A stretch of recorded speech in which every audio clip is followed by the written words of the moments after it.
What's up, YouTube? Welcome back. Trying to make this a normal thing. Some of you may understand how annoying it is to create so much content and now you have to upload to Instagram Reels because that's the only way to get following now. It's like they don't even want pictures, and to upload to TikTok and now YouTube and YouTube Shorts. What I'm doing now is just I'm gonna make YouTube more of like the home space of long form video, and then I'm just gonna chop that up like through videos and podcasts, and then upload those little short clips onto IG Reels and TikTok, and then it seems like what everyone's doing nowadays. So that's pretty much what I'm gonna be doing. So let's just jump right into it, and I'll take you guys through a normal chest and shoulder routine. And I know this is pretty, like, how many of these routines are there out there? What I'm going to do is just keep it super basic with you guys and just show you exactly what I've been doing. And this is the same exact routine I did for prep for my competition. Now that I'm in the off season trying to gain size, I'm literally just going to be doing the same movements just on routine. It's the same things, just with progressive overload, right? To begin with, we're doing a flat bench dumbbell press, and with these, normally I would say my heaviest is the 150-pound dumbbells, but here I got to 130, and I tried to crank out 10 reps, only got to 9. I'm still super weak for my comp, so I'm trying to be smart and not risk injury. That's important in any time frame that you're in. You got to understand that nutrition plays a key part into this. Sleep plays a huge part into this. When you're going for heavy reps, or when you're going for 2 rep max, 1 rep max, etc., you name it, even for volume, it's important that you don't lose form, because form is what's going to keep you in check and not get you injured. So it's like every time I go into the gym, my main goal, I always tell myself, don't get injured. Don't get injured. We did flat bench dumbbell press, and then I moved on to a hex press, a dumbbell hex press, flat bench again. This is one of my go-to movements. I've probably done this once or twice a week for 2 years. And it's the one, like, when I do this movement in the gym, it's the number one thing that other guys will ask me, like, what's the name of that workout? What does it do? I would say, like, with my genetics, or because I'm 6 foot, I have a wide clavicle. And so my chest is very striated, right? So I could have no abs, but I'll still have a striated chest. So guys always ask me at the gym, why is your chest so striated? How do you get that? How do you get that? And there's a lot of answers to that. And it's kind of like nutrition's number one. Nutrition's always going to be number one for low body fat percentage to have those striations, right?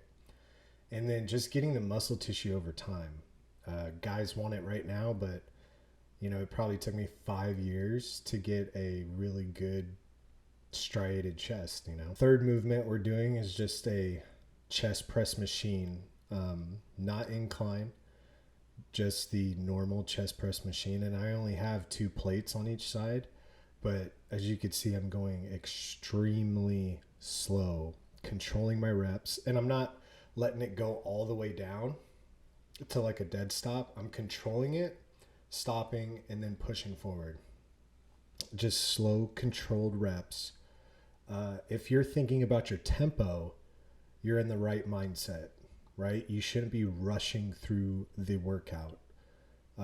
This isn't a race, and the more time you could put yourself under pressure, under tension, the more stimulus you're going to get out of this, the more damage you're going to do to that muscle tissue, and it'll grow eventually. I didn't take a video, but I did a cable press after that, but I did like 2 sets for 20 reps, and that's normally my finisher. And then the next one is a movement I learned from John Meadows.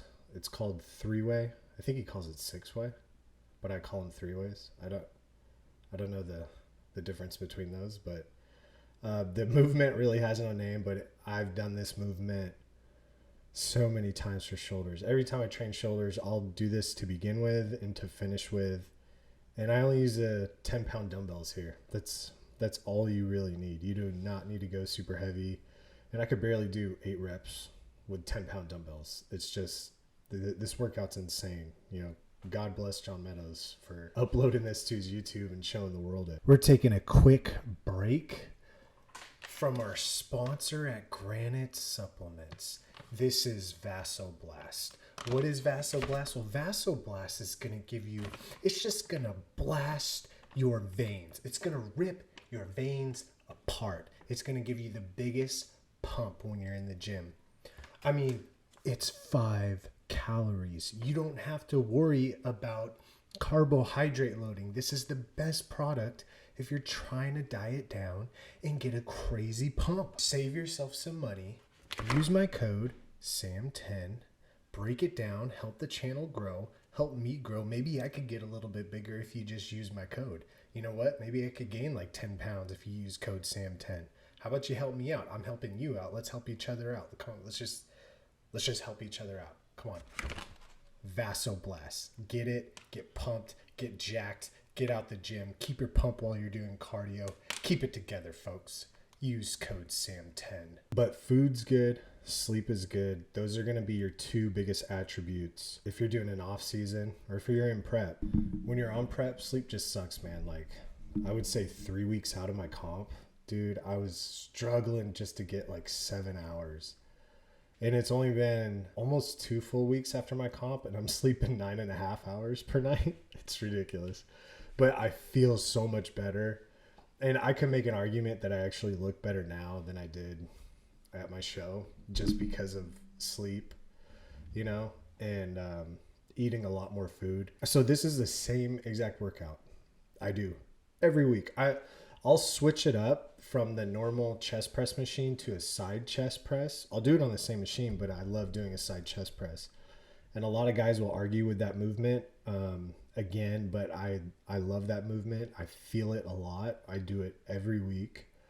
And so, I mean, I could make a counter argument to say that that is an important movement to incorporate in your routine. And the biggest thing is like, you don't want to look at my routine and copy it.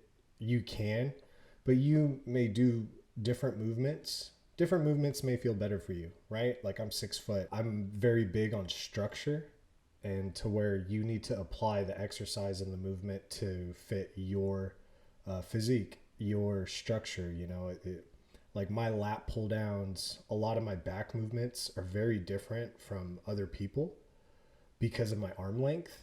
And so I have to make a lot of adjustments. So if you're 6 foot, you may want to, you know, copy form for form exactly what I'm doing.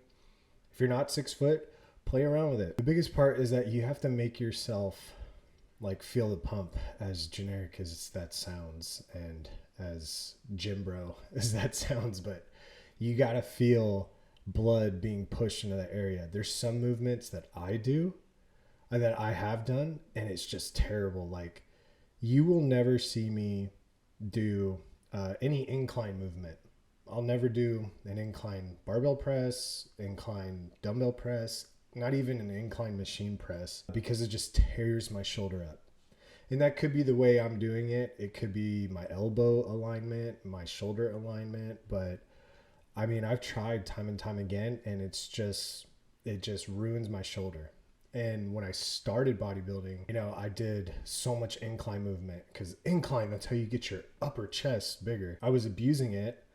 And then my right shoulder just hurt so bad. It was so much pain.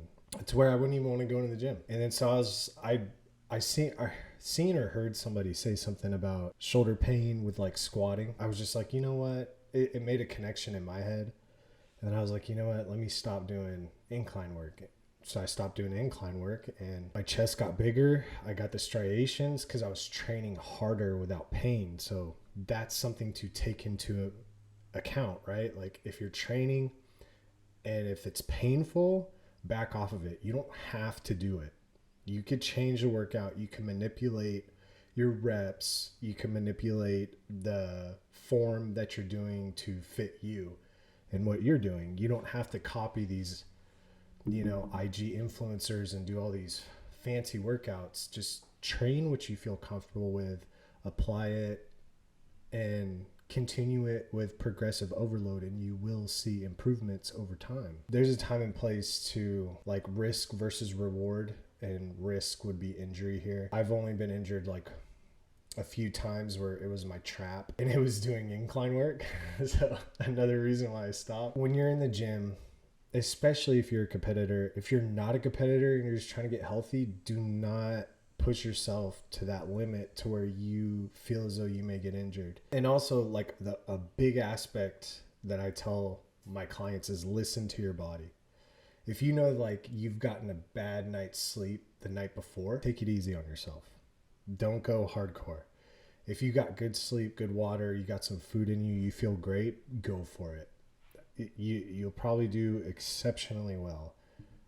Just listen to your body. Your body's going to tell you what's going on. Your body's going to tell you if it's not the right time.